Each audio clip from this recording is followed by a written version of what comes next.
Halo, Assalamualaikum. Jumpa lagi bareng Bidan Aisyah dalam Pencast Selasa. Kali ini kita akan share tentang berbekam. Nah, ini salah satu contoh alat untuk berbekam.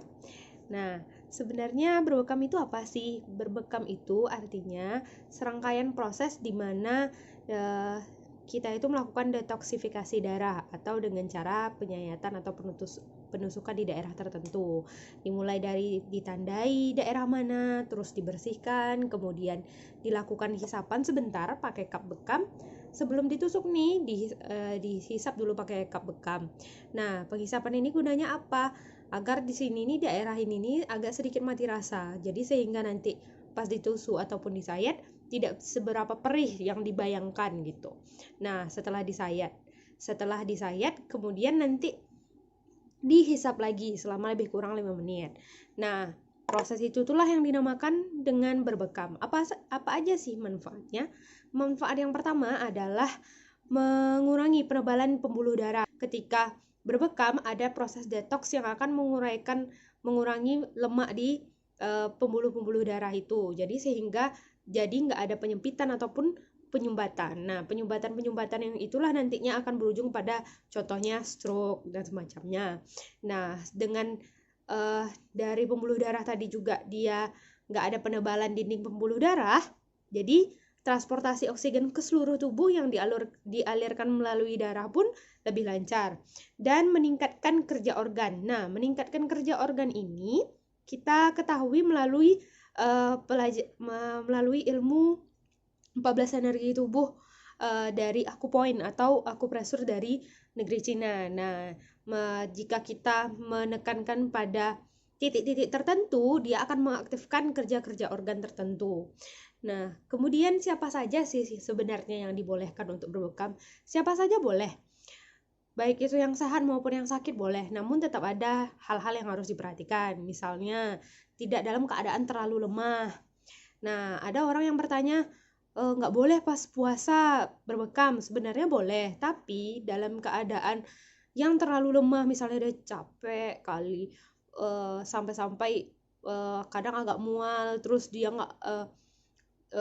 nggak sanggup berdiri kayak gitu. Nah, sebaiknya berbekam tuh ditunda dulu atau dihindarkan dulu.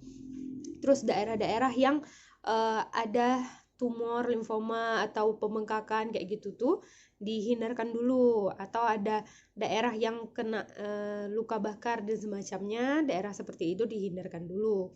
Nah, tapi ada beberapa hal yang harus diperhatikan. Contohnya, pembekam laki-laki sebaiknya membekam pasien laki-laki, dan pembekam perempuan sebaiknya juga membekam pasien perempuan. Dalam keadaan darurat bisa saja pembekam laki-laki membekam perempuan, tapi kita berusaha menghindarkan itu karena bekam kan ini sifatnya sunnah ya. Jadi kalau misalnya setibanya kita itu melakukan hal yang sunnah tapi kayak melegalkan sesuatu hal yang udah jelas-jelas haram, aurat kita nggak boleh dilihat sama orang lain, itu gimana sih rasanya kayak gitu kan. Nah, kemudian Rasul juga ada beberapa tanggal sunnah untuk berbekam seperti yang dikatakan Rasul, yaitu tanggal 17, tanggal 19, dan tanggal 21 setiap bulan-bulan Hijriah. Nah, kebetulan pada bulan Zulhijjah ini, maka tanggal 17 Zulhijjah itu bertepatan pada hari Selasa hari ini. Nah, tanggal 19 Zulhijjah bertepatan pada hari Kamis 29 Juli, dan tanggal 21 Zulhijjah pada hari Sabtu 31 Juli. Nah, dengan sebanyak itu manfaatnya dan sudah diperintahkan oleh Rasulullah, ada baiknya dicoba juga untuk berbekam ya. Nah, berbekam dan mendonorkan darah adalah suatu hal yang berbeda. Jadi orang yang biasa untuk donor darah boleh juga untuk berbekam. Lebih kurang 1 minggu setelah donor darah baru boleh berbekam. Nah, sekian dulu share pada Pencast Selasa bareng Bidan Aisyah hari ini. Semoga bisa bermanfaat dan jangan takut untuk dibekam ya, karena itu juga sunnah Rasulullah SAW. Sampai jumpa lagi. Assalamualaikum warahmatullahi wabarakatuh.